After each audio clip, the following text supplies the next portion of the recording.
Léa Salamé aux 20h, Raphaël Glucksmann répond à la polémique et dit « Vraiment, ce qu'il pense ?» En pleine conférence de presse le 23 juin, Raphaël Glucksmann a répondu, sans détour, à la polémique autour de Léa Salamé aux 20h de France 2. Léa Salamé aux 20h de France 2. L'annonce a fait l'effet d'une bombe.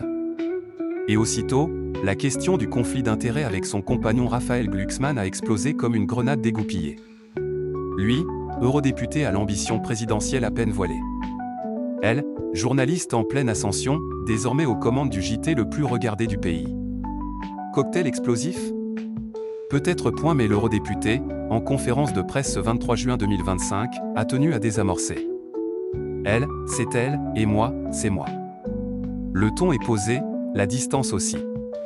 Le leader de Place Publique s'est dit très content pour sa compagne, et ne veut pas que cette success story féminine soit bridée par des spéculations politiques. Je ne me voyais absolument pas discuter avec elle du fait qu'elle devrait ne pas faire quelque chose d'aussi important dans sa carrière. Voilà qui est dit. Léa Salamé aux 20h, un couple, deux trajectoires, pas de mélange des genres. Léa Salamé aux 20h, ce n'est pas seulement un saut dans la cour des grands. C'est aussi une ombre portée sur une potentielle campagne 2027. Pourtant, à ceux qui agitent déjà la banderole du problème éthique, Raphaël Glucksmann répond avec aplomb, en cas de candidature à une élection nationale à venir, le sujet sera tranché de manière totalement transparente. Un rideau de fumée? Un engagement sincère? Lors de la conférence de presse, ce dernier a insisté sur le fait qu'il n'est pas candidat, devant vous. Circulez, il n'y a rien à voir. Mais c'est bien connu, en politique comme en télé, les mots d'aujourd'hui se réchauffent toujours demain. Alors que sa vision pour la France prend forme, il insiste sur la méthode, cette vision se transforme ensuite en projet, puis en dynamique. Bref, le projet avance, le JT aussi. Mais chacun chez soi, chacun sa partition, jure-t-on. Ce que défend Raphaël Glucksmann, c'est une ligne claire, pas de confusion, pas d'interférence.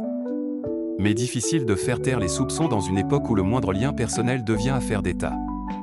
En 2025, le couple Salamé-Glucksmann cristallise ce paradoxe français, on réclame des journalistes indépendants, mais on les soupçonne dès qu'ils partagent la vie d'un politique.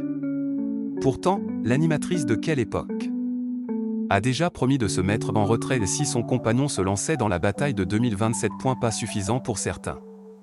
Et pour d'autres, une tempête dans un verre d'eau. Lui, en tout cas, assume. Elle pense par elle-même et elle ne va pas nécessairement avoir les mêmes idées que moi, malheureusement pour moi. Touché. En attendant, Léa Salamé s'installe aux 20h et Raphaël Glucksmann peaufine sa vision. Deux trajectoires qui filent droit, sous l'œil attentif d'une France toujours prompte à dégainer la suspicion.